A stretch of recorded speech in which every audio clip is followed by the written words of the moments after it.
গতকাল চট্টগ্রামের রথযাত্রায় একজন মুসলিম ব্যবসায়ী হিন্দু ভক্তদের হাতে তুলে দিলেন জলের বোতল। আর সারা বাংলাদেশ মুগ্ধ হয়ে বলল, কি সুন্দর সম্প্রীতি। কিন্তু একটা প্রশ্ন, এই একজন মানুষের মানবিকতায় কি পারবে সারা বাংলাদেশের সমস্ত ভাঙা মন্দির, সমস্ত নির্যাতিত, নিপীড়িত, আতঙ্কিত সনাতনী পরিবারগুলোর অভিযোগ মুছে দিতে? সেই বুক ভাঙা, বুক ফেটে যাওয়া কান্না, সেই সমস্ত স্মৃতি, সেই সমস্ত অভিযোগ মুছে দিতে? না, আজকের এই ভিডিওতে আবেগ দিয়ে নয়, বরং বাস্তবতার আলোকে আমরা এই প্রশ্নগুলোর উত্তর খোঁজার চেষ্টা করব। নমস্কার, আমি খুশি রায়। আমার ইউটিউব চ্যানেলে আপনাদের সকলকে স্বাগতম। আজকের ভিডিওটা অবশ্যই শেষ পর্যন্ত দেখার একটু চেষ্টা করবেন, কারণ আজকের ভিডিওতে আমি এই সুন্দর ঘটনাটির শুধু প্রশংসাই করব না, বরং পাশাপাশি এটা নিয়েও আলোচনা করব যে এত সুন্দর একটা ঘটনা ঘটা সত্ত্বেও কেন সারা বাংলাদেশের কিছু সংখ্যালঘু মানুষের আতঙ্ক, অভিযোগ পুরোপুরি কেটে যায় না। তবে ভিডিও শুরুর আগে অবশ্যই বলবো, যারা আমার ইউটিউব চ্যানেলে নতুন তারা অবশ্যই সাবস্ক্রাইব করে পাশে থাকুন, যেন আমার সমস্ত ভিডিও আপনারা পেয়ে যান। তো চলুন কথা না বাড়িয়ে শুরু করা যাক আজকের মূল আলোচনা। প্রথমেই বলি, গতকাল চট্টগ্রামের রথযাত্রায় কি হয়েছিল। রথযাত্রায় ভক্তদের মধ্যে, ক্লান্ত ভক্তদের মধ্যে জলের বোতল বিতরণ করেছিলেন একজন সেখানকারই মুসলিম ব্যবসায়ী। আর এই ভিডিওটা সোশ্যাল মিডিয়ায় রীতিমতো ভাইরাল, সব জায়গায় প্রশংসা কুড়োচ্ছে। সোশ্যাল মিডিয়াতেও অনেক অনেক প্রশংসা, এমনকি আমাদের সনাতনীদের অনেকগুলো পেজ এবং নিউজ মিডিয়া যেগুলো রয়েছে সেগুলোতেও দেখছি অনেক প্রশংসা কুড়োচ্ছে। না, ভালো কাজ অবশ্যই প্রশংসার যোগ্য, প্রশংসনীয়। সে যেই করুক না কেন, ভালো কাজ, প্রশংসার কাজ অবশ্যই প্রশংসনীয়। কিন্তু ওই যে একটা বিষয়, আপনার সারা শরীরে ক্ষত, আপনার সারা শরীরেই ক্ষত, কিন্তু কেউ একজন সেই একটা মাত্র ক্ষত স্থানে মলম লাগিয়ে দিচ্ছে। এতে কি আপনার পুরো শরীরের ক্ষত সেরে যাবে? পুরো শরীরের কষ্ট সেরে যাবে? না, তাই তো? ঠিক সেরকমটাই এই যে একটা ছোট্ট সহানুভূতি, এই ছোট্ট সহানুভূতি গোটা বাংলাদেশের সকল সংখ্যালঘু, সকল সনাতনীর কষ্ট দূর করে দিতে পারে না। হ্যাঁ, এটা অবশ্যই আমাদের মনের মধ্যে আশা জাগাতে পারে, কিন্তু সেই আশাটাকে বাস্তবায়িত করতে হলে অনেক কাঠখড় পোড়াতে হবে। একজন মানুষের মানবিকতা দিয়ে হবে না, প্রত্যেকটি মানুষকেই মানবিক হতে হবে। আপনারা দেখুন, 5ই আগস্টের পর থেকে সনাতনীদের উপরে যে নির্যাতন, হামলা, সেগুলো কয়েক গুণ বেড়ে গেছে। তার আগে হয়নি এমনটা নয়। 2021-এও আমরা রক্তাক্ত শারদ দেখেছি, কিভাবে হিন্দুদের মন্দির, মূর্তি ভাঙা হয়েছিল, কিভাবে দাঙ্গা লাগানোর চেষ্টা করা হয়েছিল, কিভাবে নির্যাতিত হয়েছে, কিভাবে প্রাণ গেছে সনাতনীর। এমনকি ভাঙা প্রতিমাতেও পুজো করতে হয়েছে আমাদেরকে, বিভিন্ন পূজা মণ্ডপে ভাঙা প্রতিমার পুজো করতে হয়েছে। সেই সমস্ত স্মৃতি, সেই সমস্ত ঘা আমাদের এখনো শুকায়নি। তার মধ্যেই 5ই আগস্টের পর সেই সেই ক্ষত যেন দ্বিগুণ, 3 গুণ, 10 গুণ রূপে ফিরে এসেছে। আমরা দেখেছি 5ই আগস্টের পর কিভাবে সারা বাংলাদেশের সনাতনীদের ঘর জ্বলতে, মন্দির জ্বলতে, মন্দির ভাঙতে, মূর্তি ভাঙতে দেখেছি। কি নৃশংসতা, কি বর্বরতা ঘটেছিল বাংলাদেশের সংখ্যালঘুদের সাথে, বিশেষ করে সনাতনীদের সাথে।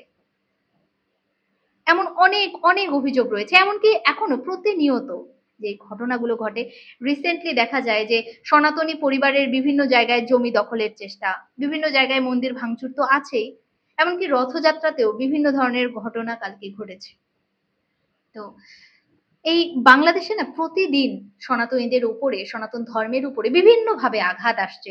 সেই এত এত আঘাত, এত এত ক্ষত, সেই এতগুলো ক্ষতর মধ্যে এই ছোট্ট একটা সুন্দর মানবিক কাজ সেই সমস্ত ক্ষতকে শুকিয়ে দিতে পারে না, সেই সমস্ত ক্ষতকে সারিয়ে তুলতে পারে না। হ্যাঁ, আমি এজন্যই বলছি, কারণ বাংলাদেশে প্রতিনিয়তই সনাতনীদের সাথে এটা হচ্ছে। হ্যাঁ, এই ছোট্ট একটা মানবিক কাজ সত্যিই প্রশংসনীয়, কিন্তু এই একটা মানবিক কাজ দিয়ে বাংলাদেশের সমস্ত সংখ্যালঘুর, সমস্ত সনাতনীর দুঃখ কষ্ট ভুলিয়ে দেওয়া সম্ভব নয়। আমাদের সনাতনীদের আতঙ্কও দূর হয়ে যাওয়ার মতো নয়। এখন আপনারা অনেকেই বলতে পারেন যে দুর্গাপূজায় মন্দির পাহারা দিয়েছিল মুসলিম ভাইয়েরা। আচ্ছা, কেন পাহারা দিতে হবে? কোনো মসজিদ, কোনো গির্জা, কোনো প্যাগোডা, কোনো অন্য ধর্মের উপাসনালয়কে কখনো পাহারা দেওয়া হয় না? কখনো তো পাহারা দিতে দেখিনি আমরা। তাহলে মন্দিরকে কেন পাহারা দিতে হচ্ছে? অবশ্যই মন্দিরের উপরে হামলা হচ্ছে, ভাঙচুর হচ্ছে বলেই পাহারা দিতে হচ্ছে। কিন্তু দেখা যায় এই বিষয়গুলোকে অনেকেই অস্বীকার করে। রিসেন্টলি একজন বাংলাদেশের হুইপ বলেছেন, গত ২ বছরে বাংলাদেশের কোনো মন্দিরে ভাঙচুর হয়নি, হামলা হয়নি। আসলে এই জিনিসগুলো কি করে আমরা অস্বীকার করতে পারি? যেখানে প্রতিনিয়তই আমরা এই বিষয়গুলো দেখি। হয়তোবা বড়, বড় নিউজ এগুলো কভার করে না। বড়, বড় নিউজ মিডিয়া আমাদের এই ছোট, ছোট সংবাদগুলো কভার করে না। তবুও সোশ্যাল মিডিয়ার দৌলতে আমরা দেখতে পাচ্ছি কি হচ্ছে না হচ্ছে। তো যদি মন্দির ভাঙাই না হয়, কেন মন্দির পাহারা দিতে হবে? আর বাংলাদেশে অন্যান্য ধর্মীয় উপাসনালয়ে তো কখনো পাহারা দিতে হয়নি। তবে মন্দির কেন? প্রশ্নটা অবশ্যই থেকে যায়। একজন মানুষ মানবিকতার পরিচয় দিয়েছেন। এটা সত্যি আসলেই প্রশংসনীয়। আর এই মানুষগুলো এটাই প্রমাণ করে দেয় যে ধর্ম নয়, মানবিকতাই হলো মানুষের আসল পরিচয়। আর এই ধরনের মানবিক মানুষের সংখ্যা যত বাড়বে, ততই আমাদের দেশে, আমাদের সমাজে সম্প্রীতি বাড়বে। এখন প্রশ্ন হলো, এই একটা মানবিক কাজ দিয়ে তো এত এত ক্ষত সারানো সম্ভব নয়। তবে কিভাবে সম্ভব? হ্যাঁ, একেবারেই সম্ভব নয় এমনটাও নয়, সম্ভব। যদি বাংলাদেশে আইন, বিচার, ন্যায়, সুরক্ষা সেই সমস্ত কিছু সকল মানুষের জন্য সমান হয়, তবেই সম্প্রীতি বজায় রাখা সম্ভব। আপনারা দেখেছেন বাংলাদেশে যখন কোনো সনাতনীর বিরুদ্ধে ধর্ম অবমাননার অভিযোগ ওঠে, তখন সেটা প্রমাণিত হওয়ার আগেই, বিচার হওয়ার আগেই তাকে জ্যান্ত পুড়িয়ে মারা হয়, গণপিটুনি দেওয়া হয়, বিভিন্ন ভাবে তাকে হেনস্থা করা হয় এবং কি মৃত্যুদণ্ডও দেওয়া হয় বিচার হওয়ার আগেই। অথচ বাংলাদেশে বারংবার প্রকাশ্যে সনাতন ধর্মকে অপমান করা হয়, সনাতন ধর্মের দেবদেবীদেরকে অপমান করা হয়, জুতো মারা, থুতু দেওয়া, লাথি মারা, সবকিছু। কিন্তু তবুও এর বিচার আমরা পাই না। বাংলাদেশে যদি সবার জন্য আইনটা সমান হতো, তাহলে অবশ্যই সম্প্রীতি বজায় থাকতো। কিন্তু আমরা সমান আইন দেখতে পাই না। এই যে রিসেন্টলি গাইবান্ধা পলাশবাড়ি মন্দিরে রাম মূর্তিকে কেন্দ্র করে যেভাবে ভগবান শ্রী রামচন্দ্রের ছবিতে জুতো মারা হয়েছে, সেটার বিচার কিন্তু আমরা পাইনি। কিন্তু কোন সনাতনীর বিরুদ্ধে যদি ধর্ম অবমাননার অভিযোগও ওঠে, সেটা দেখার আগেই সবকিছু শেষ করে দেয় তারা।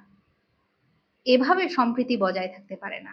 তবে অবশ্যই পারে যখন সকলের জন্য আইন সমান হবে, সকলের সুরক্ষা সমান হবে, সকলের সুরক্ষা নিশ্চিত হবে, সকলে স্বাধীনভাবে বাঁচতে হবে, হিন্দু, মুসলিম, বৌদ্ধ, খ্রিস্টান সকলের জন্য যখন আইন, নিরাপত্তা, সুরক্ষা সমস্ত কিছু সমান সমান হবে, তখনই আমাদের বাংলাদেশ একটি সম্প্রীতির দেশ হয়ে উঠতে পারে। পরিশেষে একটা কথাই বলবো, এক বোতল জল মানুষের তৃষ্ণা তো মেটাতে পারে, কিন্তু একটা পুরো জাতির নিরাপত্তা দিতে পারে না, একটা পুরো জাতিকে নিরাপদ করতে পারে না। নিরাপত্তা তখনই আসে যখন প্রতিটি নাগরিক সমান অধিকার, সমান মর্যাদা, সমান ন্যায় বিচার, সমান সুরক্ষা পায়। আর আমরা এমনই একটা বাংলাদেশ চাই যেখানে সম্প্রীতি শুধুমাত্র ক্যামেরায় নয়, বরং বাস্তব জীবনেও দেখা যাবে। বাস্তব জীবনের প্রতিটি ঘটনায়, প্রতিটি দিনে, প্রতিদিনের ঘটনায় দেখা যাবে সম্প্রীতি। তবেই বাংলাদেশ হয়ে উঠবে সম্প্রীতির দেশ। তার আগে ওই একটা ক্ষতস্থানে মলম লাগালেই যেমন পুরো শরীরের ক্ষত মিলিয়ে যায় না, তেমনি সনাতনীদের উপরে একটা মানবিক কাজ পুরো সনাতনী জাতির নিরাপত্তা দিতে পারে না, সনাতনীদের সেই কঠিন স্মৃতিগুলোকে, নির্যাতন, নিপীড়ন, মন্দির ভাঙা, এই সমস্ত স্মৃতি, অভিযোগ মুছে দিতে পারে না। তো পরিশেষে এটুকুই বলার ছিল যে একটা ভালো কাজ অবশ্যই প্রশংসনীয়, কিন্তু একটা এইটুকু ভালো কাজ দিয়ে পুরো জাতি নিরাপদ হতে পারে না। নিরাপত্তা তখনই আসবে যখন সকলেই সমান অধিকার, ন্যায় বিচার এবং সুরক্ষা পাবে। তো দেখা হচ্ছে নেক্সট ভিডিওতে। আজকের ভিডিওটা এই পর্যন্তই। ভিডিওতে আপনাদের মতামত অবশ্যই কমেন্টে জানাবেন। আপনাদের কোনো প্রশ্ন থাকলে সেটাও অবশ্যই কমেন্টে জানাবেন। দেওয়ার চেষ্টা করব উত্তরগুলো। আর অবশ্যই আমার চ্যানেলটিকে সাবস্ক্রাইব করে সাথে থাকবেন যেন আমার প্রত্যেকটি ভিডিও আপনার সামনে যায় এবং আপনি দেখতে পারেন। তো দেখা হচ্ছে নেক্সট ভিডিওতে। হরে কৃষ্ণা, হর হর মহাদেব, জয় সনাতন।